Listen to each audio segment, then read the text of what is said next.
За сайн байцгаана уу. Тэгээд ингээд суугаад гоё юм ярьдаг бичлэгийг гуйцсан байна. Тэгээд энэ удаагийн бичлэгээр гарчигнаас харж байгаачлан хурим найрамд явахдаа юуг анхаарах ёстой вэ? Ямар хувцс өмсвөл зохистой вэ? Эсвэл ямар хувцс өмсвөл зохисгүй вэ гэдэг талаар ярилцъя гэж бодлоо. Яагаад гэвэл одоо 10 сар гэдэг чинь ер нь хурим найрны үе байдаг штэ. Тийм болохоор энэ тухай хамтдаа ярилцъя. Ер нь хурим гэдэг ямар учиртай вэ гэхээр амьдралаа эхлүүлж байгаа гэдэг тэр жаргалтай мөчөө одоо гэрчлэх бусдад ингэж харуулж аз жаргалтай баяр хөөртэй одоо ер нь бол амьдралдаа цургаанс зохиох өдрөө ингэж хайртай хүмүүстэйгээ хуваалцах гэрчлэх өдөр. Та хэрвээ хин нэгэн хүний хуримд өргөцсөн байна гэдэг бол мэдээж цөөн хідэн хүний тоонд багтсан гэсэн үг. Тийм болохоор хамгийн түрүүнд бол хурмын урилга авсан дайруудаа очиж чадах нь эсвэл очиж чадахгүй гэдгээ заавал хариу өгөх ёстой шүү.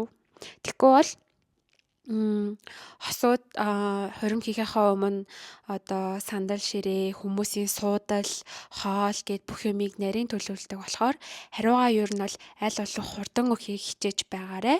Тэгээд хурмын урилга дээр одоо юу гэдгийг дахиад нэмэх нэг хүн ч юм уу хамтдаа ирж болно гэсэн зүйл бичээгүй л байвал таны ганцаараа нурсан гэсэн үг шүү. Тийм болохоор бас хүн бас дагуулж очиж болох үгүйгээ бас нэгтэлж хурим дээр бас очих хэрэгтэй. Одоо үед чинь хүмүүс хурим хийхээ өмнөх өдөр ч юм уу эсвэл өмнө нь ингээд нэг юм bachelor party гэдэг юм хийдэг штэ. Тэгээ би сая жоохон судалж үзэж агаад Монгол ёсонд ч гэсэн одоо дээр үеэс bachelor party маягийн одоо нэр нь л өөр болохоос иш яг адилхан хүмүүс гэрлэхийнхаа өмнө сүд бүсгүй болон сүд залуу бас тийм ганц бие байгаа хамгийн сүүлийн өдрөө ч юм уу тэгж бас найр цингийн хийдэг байсан байлээ. Тэгээд би тэрийг уншиж агаад эн чинь бас яг ийм дээр үеэс бас байсан л зүйл юм байна гэдгийг бас олж мэдсэн. Хуримд уригдахаар хүмүүс одоо хамгийн түрүүнд ямар бэлэг өгөх вэ гэдэг дээр анхаарлаа хандуулдаг. Араас нь ямар хувцас өмсөх вэ гэдэгт анхаарлаа бас хандуулдаг. Японочууд болохоор хүний хуримд уригдахаараа зөвхөн мөнгө өгдөг юм билээ. Тэгээд би Японд байхдаа бас айгүй хурим дээр ажиллаж исэн. Японочууд зөвхөн мөнгөн бэлэг өгдөг. Тэгээд тэр дундаа одоо хамт ажилладаг хүн бол тэдийг гэр бүлийн хүн бол тэдийг гэ бүр ингээд цаанаасаа юм тогтцсон. Одоо мөнгөн дүн байд юм билээ. Тэр тэгтээ надаа айгүй зөв зүйл шиг санагддаг. Тэгээд гол сэдв болохоор хурим дээр яг юу өмсөх вэ? Тэгээд тэгэнгүүт чинь одоо ихэнх нь мэддэг гэвэл цагаан өнгийн хувцас өмсч болохгүй гэдэг штэ. Тэгээд энэ яг хаанаас үүссэн бэ гэд судлаад үзсэн чинь 19-р зуунд буюу 1840-од онд Хатан хаан Виктория болон хунтайж Альберт нарын одоо хурим дээр одоо анх цагаан өнгийн даашинз өмсч эхэлсэн байна. Тэгээд үүнээс өмнө бол яг үүндээ эмэгтэй хүмүүс зөвхөн өөрийнхөө дуртай өнгийн, дуртай загварын хүссэн даашинзаа өмсч хурмаа хийдэг байсан бол тэр үеэс хойш цагаан өнгийн даашинз өмсдөг болсон юм байна. Тэгээд яагаад хуримд өргөцсөн зочид бас цагаан юм өмсч болохгүй вэ гэвэл сүд бүсгүйгээс илүү одоо тодорч харагдах ёсгүй гэдэг одоо гол баримтлал байгаа гэх юм уу. Хуримлагч хасууд яагаад цагаан өнгийн хувцас өмсдөг вэ гэхээр ер нь бол өнгө болгонд одоо өөрийн гэсэн бэлэгдэл, шинж чанар гэдэг зүйл байдаг. Манай Монголын одоо ёсонд ч гэсэн эрт дээр үеэс цагаан өнгө нь цэвэр ариун гим зэмгүй гэсэн одоо тийм бэлэгдэлтэй өнгө юм байна. Тийм болохоор манай монголчууд бас цагаан өнгийг маш бэлэгшээж хурим дээрээ бас өмсдөг болсон байх нэ. Тэгээд дараагийн бас өнгөн дээр гэх юм бол улаан өнгийн хувцас бас өмсч болохгүй гэсэн бас нэг юм яриа байдаг. Энэ болохоор яг үүндээ бас тийм амар баримтлагдсан зүйл бол биш. Гэтэ яагаад улаан өнгийн хувцас өмсч болохгүй вэ гэхээр улаан өнгийн бэлэгдэл чинь бас янз бүр. Тэгээд зарим утгаараа одоо хамгийн түрүүнд нүдэнд тусдаг өнгө бол улаан өнгө байдаг. Холоос одоо ямар нэгэн зүйлийг харахад хамгийн түрүүнд улаан өнгө хамгийн тод харагддаг өнгөнүүдийн нэг баггүй юу? Тийм болохоор одоо хуримд очиж байгаа эмэгтэй улаан өнгийн даашинз өмсвөл одоо хамгийн түрүүнд хүний нүдэнд өртөх магадлалтай гэдэг утгаараа улаан өнгийн даашинзыг бол ер нь өмсгөө байхыг зөвлөдөг. Энэтхэг Пакистан, Хятад зэрэг одоо улсууд болохоор хуримлагтай цагаан биш ер нь улаан өнгийн хувцас өмсдөг юм байлээ. Тэгээд улаан өнгө нь болохоор Аз жаргал, хөгжил цэцэрлэлтийн одоо бэлэгдэл гэж үзээд сүд бүсгүйчүүд нь улаан өнгийн хувцас өмсдөг. Өргөцсөн зочид бол ер нь бол өмсдөггүй юм байна. Одоо хүсэл тачаал дур булаан байдлыг илэрхийлдэг болохоор одоо сүд залуугийн сэтгэлийг татах зорилготой гэж ер нь бол бас боддог болохоор улаан өнгийн хувцсыг ер нь бол өмсөхгүй байсан дээ гэдэм байлээ. За тэгээд өнгөн дээр өргөжлүүлж авахд хар өнгө байна. Тэгээд хар өнгийн хувцсыг болохоор манай монголчууд одоо баяр, наадам, найран дээр өмсөж очихыг ер нь бол зээрлдэг. Яагаад гэвэл хар өнгө нь одоо гашуудлын өнгө гэж явдаг.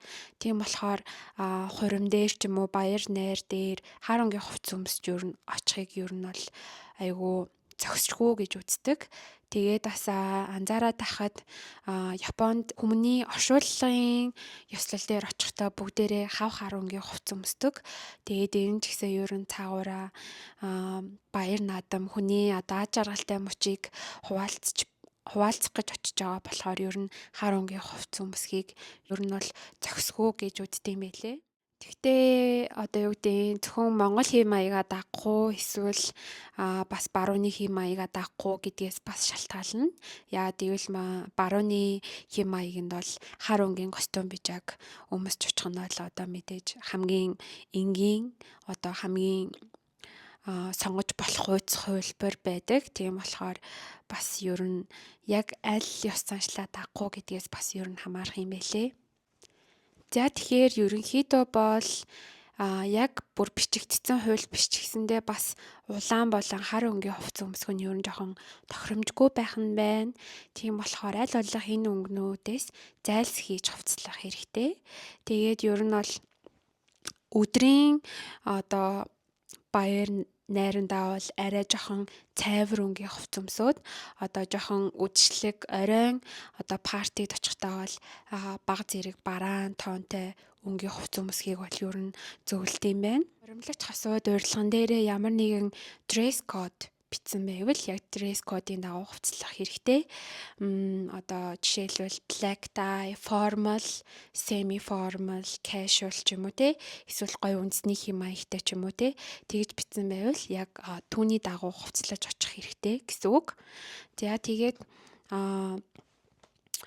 ер нь бол одоо эмэгтэй хүн болохоор би одоо илүү эмэгтэй хүний одоо талаас бас зөвлөгөө өгье гэж бодож байна. Тэгээд хамгийн одоо тохиромжтой сонголт гэвэл гоё нийлэнхүйдээ юм гоё урт даашинз байгаа. Тэгээд мэдээж тэр нь цагаан өнгөтэй байж болохгүй.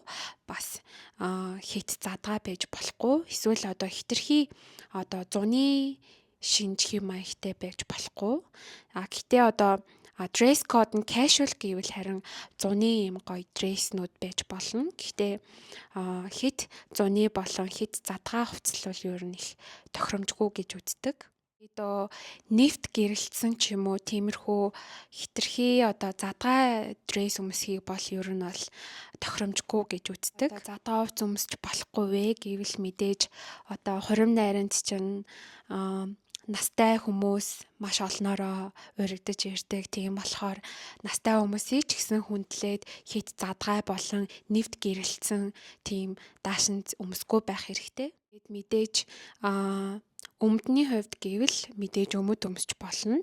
Гэхдээ джинсэн өмдийг бол үнэхээр өмсөж болохгүй. Ялангуяа бүр ийм жоохон уранхай тэтгэлтэй джинсэн өмдийг бол огт өмсч болохгүй байх нэ. Тэгээд мөн хэлсэнчлэн одоо улаан хар өнгийн биш ч гэсэндээ бас хит тод өнгийн хувцас dress бас өмсөж болохгүй байх нь. Бас ийм зурагтай ч юм уу хээтэй тийм подолк бас өмсөж очиж болохгүй байх нь. Ер нь бол хосуудаа хүндэтгээд аль болох одоо албан ёсны шин чанараа хадгалсан хувцснууд өмсөлд очивол өмсөж очивол ер нь их зүгээр. Тэгээд ер нь би бас Япон хурим дээр ажиллаад байхад эмэгтэй хүмүүс ерөнхийдөө их тийм урт даашин өмсдөг юм байлээ. Тэгээд тод өнгийн хувцас бүр ерөөсөө өмсдөггүй. Ер нь бол бэж, саарал ч юм уу те. Эсвэл нилээн бүдэг ногоон өнгийн ч юм уу яг тиймэрхүү айгуу тийм цайвар өнгийн дреснүүд өмсдөг юм байлээ. Тэгээд аль болох ер нь арьсаа нь ер нь бол арьсыг бол ер нь ил гаргадаггүй. Ил гаргахаар бол айгүй нэг юм хөөрхөн цэвэрхэн ийм дээгүүн торон юм ингээд өмсөд ингээд арьсаа ингээд бүр илт бас тэгж амар тоттгож харуулахгүйгээр ийм хөөрхөн даруухан хувцалдаг. Тэгээд үүн дээр энэ дээр гарч байгаачлан эмэгтэйчүүд нь үсээ маш эмэгтэйлэг ийм зөөлөн феминин талдаа бас янзалдаг. Ихэнх нь ийм хөөрхөн үсээ цэвэрхэн боогоод ингэж янзалж очдог. Бүгдээрээ ийм жижигхэн цүнхүүрээд очдог. Тийм хэм маягтай байт юм байлээ. Хурим дээр хэд удаа ажиллаж үзэж байхад бас нэг анзаарэгддэг зүйл нь болохоор хүмүүс одоо ийм шат дараалалтай эхлээд одоо 100 дараа нь загас ч юм уу дараа нь мах ч юм уу ийм шат дараалалтай хамгийн сүүлд нь десерт ч юм уу тэгж хоолтой штэ. За тэгэнгүүт хүмүүс хоолоо хит удаан идэх нь бас ер нь жоохон бүдүүлэгтэй тооцогддог. Ер нь бол хоол таны урд тавигдсан л бол ер нь бол айгүй хурдан идээд дараагийн одоо хоолоо хүлээж авахд одоо бэлдэх хэрэгтэй. Тэгээд хурдан идээд хурдан хураалгаад хурдан идээд хурдан хураалах бас хэрэгтэй байдаг шүү гэдгийг бас хэлмээр санагдав. Зарим хүмүүс жоохон анзаарахгүй эсвэл ингээд яг тэр хавьда зураг мураг даруулаад завгүй эсвэл ингээд хоорондоо хитэх юм ярьснасаа болоод хоолоо удаан идэх нь бас одоо тухайн хурим дээр ажиллаж байгаа зөөгч нар болон зохион байгуулагч нарт айгүй төвөг үздэг болохоор хоолоо бас хурдан идээд хурдан ураалгаад идэхгүй бол хурааж болно гэдгээ бас заавал хэлж байгаарэ гэж хэлмээр санагдлаа. За тэгээд хамгийн сүүлд нь гэвэл одоо тухайн хуримд урагдаж очлоо. Тэгээд баярыг хуваалцж гин, стори хийх ч юм уу, шууд хосуудын зургийг пост хийх ч юм уу. Одоо тэр бол одоо айгүй хамгийн бүдүүлэг зүйлүүдийн нэгэнд бас тооцогдсон юм билэ. Яг хөө мэдээж зураг бичлэг хийж болно. Гэхдээ ер нь бол хит их зураг бичлэг хийгээд ах нь бас ер нь жоохон бүдүүлэг байдалтай тооцогддог. Яагаад гэвэл хосуудтай тэгээд тэр одоо тухайн өдрийг одоо хамтдаа ингэж гоё өнгөрүүлэх ёстой болохоос биш ингээд уцтайгаа наалтаад ахыг угаасаа хинж хүсэхгүй. Тийм болохоор ер нь уцнаас айл болох хоол бай. За жишээлбэл зураг стори хийлээ гэж бодоход ер нь хамаагүй шууд пост стори оруулахыг ер нь бол хүндэтгэлгүй байдал гэж үздэг юм билээ. Тэгээд ялангуяа одоо юу гэдэг жоохон онцгүй гарцсан ч юм уу тийм байдлаас нь авсан зураг сториг бол бүр ер нь болохгүй гэж үздэг юм байлээ. Тэгээ ер нь бол хосууд өөртөө хэлж одоо зураг бичлэгээ тавиагүй байхад ер нь бол тэр хүмүүсийн өмнөөс зураг бичлэг тавих нь бол айгүй бүдүүлэг. Тийм болохоор айгүй хүлээцтэй байх хэрэгтэй. Одоо зөвхөн уригдсан хүмүүстэйгээ хуваалцахыг хүсэж байгаа. Гэтэл ингээд та одоо хувийнхаа сошиал медиа дээр хамаагүй бас тавих нь бас зохисгүй явдал гэж үздэг юм байлээ шүү. Тийм болохоор зураг пост хийхээ бас нэлээд азнаарэ гэж хүсэж байна. За тэгээд нэг иймэрхүү зүйлүүд байна. Би тэгээд ер нь энэ эдгээр мэдээллүүдийг 3 төрлийн вебсайтнаас сонгож уншиж судалсан юм хүргэлээ. Би нэг амар өөрөө мэддэг юм яриад байгаа ч юм биш л те. Тэгээд ер нь би бас өөрөө хуримд явбал юунд анхаарах ёстой болоо гэж зүгээр бодож жагаад эдгээр зүйлүүдийг анхаарах ёстой байна. Ер нь энийг бичлэг хийгээд болгоол яа тийм гэж бодоод та бүхэндээ хүргэлээ. Тэгээд таалагдсан байх гэж найдаж байна. Тэгээд хурим найранд явахдаа бүгдээрээ мэдрэмжтэй тэгээд хүндлэлтэй байгаарэ гэж хүсье. За тэгээд миний бичлэгтэй хамт байсан баярлалаа. Тэгээд таалагдвал subscribe, like хийгээрэй.